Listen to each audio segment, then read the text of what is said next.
মই অনুৰোধ কৰিছোঁ, মাত্ৰ অনুৰোধ কৰিছোঁ যে আমাৰ ব্লক কংগ্ৰেছ, মণ্ডল কংগ্ৰেছ, বুথ কংগ্ৰেছ সব আছে, BLA আছে, মহিলা কংগ্ৰেছ, যুৱক, কিন্তু মাথো তেওঁলোকে কাম কৰিব লাগিব, একেটা দিন কষ্ট কৰিব লাগিব আৰু ভোট বিচাৰিব লাগিব। বিজেপিক কিয় ভোট দিব নালাগে আপোনালোকে সকলোৱে জানে যে বিজেপি কাৰ্যকালত আটাইতকৈ যদি বেয়া দিন দেখা পাইছোঁ সেইটো নৰেন্দ্ৰ মোদীয়ে আমাক বেয়া দিন দেখুৱাই দিব। ইতিহাসে মনত ৰাখিব নৰেন্দ্ৰ মোদীক, ইতিহাসে মনত ৰাখিব যে নৰেন্দ্ৰ মোদী আটাইতকৈ দুখীয়াজনক আৰু দুখীয়া কৰি থৈ গ'ল আৰু সৰ্বোচ্চ ধনীসকলক একে বিশ্ববিখ্যাত ধনী কৰি থৈ গ'ল, হয়নে নহয়? সেইকাৰণে ইতিহাসে নৰেন্দ্ৰ মোদীক মনত ৰাখিব। সেইকাৰণে আজি সৰ্বসাধাৰণ ৰাইজ তেওঁলোকে একদম অন্তৰৰ পৰা জ্বলি আছে যে আমি কেনেকৈ বিজেপিক ওফৰাব পাৰোঁ, আমি চলিব পৰা নাই। বেপাৰ বাণিজ্য কৰা সকলে বেপাৰ বাণিজ্য চলাব পৰা নাই, নিবনুৱা সমস্যা দিনক দিনে বৃদ্ধি হৈছে, মহিলা নিৰ্যাতন বাঢ়ি গৈছে, গৃহিণী হৈ মহিলাই ঘৰ চলাব পৰা নাই, নিবনুৱা সমস্যা বহুত হৈ গৈছে যে আজি আত্মহত্যা উগ্ৰপন্থী সংগঠন লৈ যাবলৈ বাধ্য হৈছে, আত্মহত্যা কৰিব বাধ্য হৈছে। পৰিস্থিতি দেশৰ বিষম।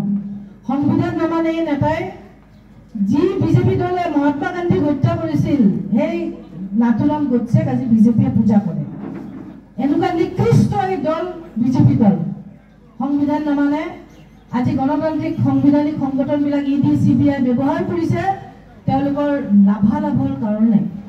মানুহ জেলত ভৰাইছে, কোনোবাই যদি মুক্ত কণ্ঠে চৰকাৰক প্ৰতিবাদ কৰিব যায় সেই ব্যক্তিক বিনা কাৰণত জেলত ভৰাইছে, নহয় জানো? গতিকে বাকী আৰু ফাঁকিৰে চলোৱা চৰকাৰখনক প্ৰত্যাহ্বান হিচাপে লগত লৈ আমাৰ বেনাৰ কেতিয়া আহিছে সেইটো প্ৰধান উদ্দেশ্য হ'ব নালাগে, চব আহি যাব। আমাৰ প্ৰধান সন্মুখত উদ্দেশ্য পাকঘৰত জুই লগাইছে, মহিলাক ঘৰত শান্তিৰে থাকিব দিব পৰা নাই, যুৱ প্ৰজন্মই ছোৱালী এজনী প্ৰেমত পৰিলেও বিয়া পাতিব পৰা নাই, পকেট উদং, সংস্থাপন নাই। সাংবাদিকে এটা প্ৰশ্ন তুলি নি পেলাই বজাব নোৱাৰে, মালিকক ফোন কৰি চাকৰিৰ পৰা আঁতৰাই দিয়ে। এই পৰিস্থিতিবিলাক মানুহে মাটিৰ পট্টাৰ কাৰণে ৰাতি টোপনি ক্ষতি কৰি আঁতৰা হৈছে, বুলডোজাৰ লগাইছে, বুলডোজাৰ বন্ধ কৰাৰ স্বাৰ্থত স্কুলবিলাক বন্ধ কৰা হৈছে, জাতি জনগোষ্ঠীৰ কথাবিলাক অস্বীকাৰ কৰা হৈছে। এইবিলাক কথাত আপোনালোকে চকু দি পেলাই 7 তাৰিখে আপোনালোকৰ বিবেক ভোট প্ৰদান কৰি মোক জয়ী কৰালে মই কৈছোঁ যে কংগ্ৰেছ দলৰ হৈ কংগ্ৰেছ দলৰ হকে আমি দুইজন মিলি আপোনালোকৰ হৈ কাম কৰিব পাৰিম। আৰু শেষ কথাটো কৈছোঁ, মই কি কৰি দিম আপোনালোকক নকওঁ, কিন্তু আপোচ নকৰোঁ, মূল্যবোধৰ ৰাজনীতি কৰিম, সেইটোৱে মোৰ প্ৰতিশ্ৰুতি। মই আপোনালোকক এইটো নকওঁ যে ৰাস্তা বনাই দিম, কমিউনিটি হল বনাই দিম, ইটছ এ কণ্টিনিউৱাছ প্ৰচেছ, এইবিলাক হৈ থাকিব। মই কৈছোঁ যে কোনো অৰ্থৰ বিনিময়ত জীৱনৰ শেষ বিন্দু তেজ থকালৈকে ৰাজনৈতিক জীৱনত আপোচ কৰা নাই আৰু নকৰোঁ। 17 বছৰ বিজেপি কৰি চৰকাৰ থাকোঁতে বিজেপি এৰি আহিছোঁ, হিমন্ত বিশ্ব শৰ্মাক জইন কৰা মিটিং চব মোৰ ঘৰত হৈছে, আপোচ কৰা নাই, অন কেমেৰা কৈ আছোঁ। আপোচ নকৰোঁ, ৰাইজৰ সমস্যাৰ লগত জড়িত হৈ থাকিম। আপোনালোকে মোক ভোট দিয়ক, মই মূল্যবোধৰ ৰাজনীতি প্ৰতিষ্ঠা কৰিম, সেয়ে কৈ মই 7 তাৰিখে বিবেক ভোট প্ৰদান কৰিব পৰা হ'ব। আপোনাৰ বক্তব্য সামৰি লৈছোঁ। জয় ৰাখক।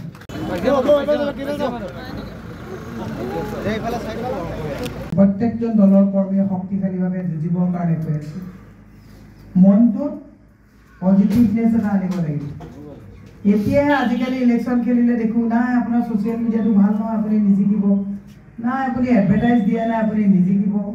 আমি যিমান স্বাধীনতাৰ পিছত ইলেকশ্যন দেখিছিলোঁ তেতিয়াতো মোবাইলে নাছিলে, তেতিয়া মানুহে কেনেকৈ জিকিছিল? সততাৰ এখন যুঁজত মানুহ জিকিছিল। এতিয়া মই ছ'চিয়েল মিডিয়াত যেতিয়া মই পোষ্ট কৰোঁ, মোক বহুতে কয় যে বাইদেউ ছ'চিয়েল মিডিয়াত বুষ্ট কৰক, কিন্তু নকৰোঁ, মোৰ অৰ্গেনিক ৰিচ।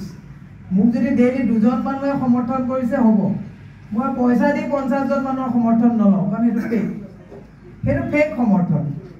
মই আপোনালোকক এটা কথা কৈছোঁ, এইখন যিখন যুঁজ মীৰা বৰঠাকুৰৰ যুঁজ নহয়, এইখন যিখন যুঁজ কংগ্ৰেছৰ যুঁজ নহয়, এইখন যুঁজ প্ৰতিজন ভাৰতীয়ৰ যুঁজ, প্ৰতিজন অসমীয়াৰ যুঁজ, প্ৰতি জাতি যুঁজ, প্ৰতিজন ইণ্ডিভিজুৱেল মানুহৰ যুঁজ। প্ৰধানমন্ত্ৰী কেতিয়াবা দেখিছে বেৰিকেড লগাই প্ৰধানমন্ত্ৰীয়ে টাটা বাই বাই দিয়া মানুহক সন্মানদি কৰি ৰখা প্ৰধানমন্ত্ৰী ক'ৰবাত দেখিছে আপুনি? নাই দেখা। ইয়াত আপোনালোকে যোৱাবাৰ বিজেপি এগৰাকী সাংসদ জয়ী কৰি পঠাইছে, আহিছে নেকি? ক'বলৈ ওজৰ আপত্তি কৰিবলৈ ৰাইজৰ সাহস আছে নেকি? আজি সাংবাদিক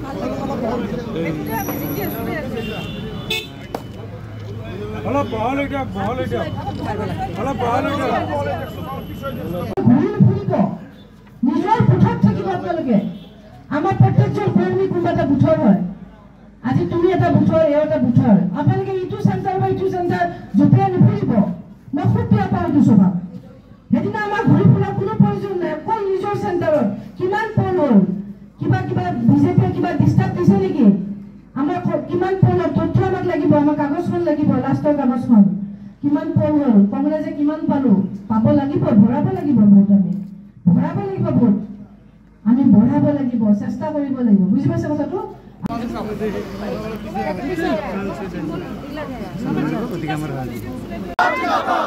मीराबाई ठाकुर বাইদেউ जिंदाबाद जिंदाबाद जिंदाबाद रंजिता বাইদেউ जिंदाबाद जिंदाबाद जिंदाबाद रंजिता বাইদেউ जिंदाबाद जिंदाबाद जिंदाबाद मीराबाई ठाकुर বাইদেউ जिंदाबाद जिंदाबाद जिंदाबाद राहुल गांधी जिंदाबाद जिंदाबाद जिंदाबाद प्रियंका गांधी जिंदाबाद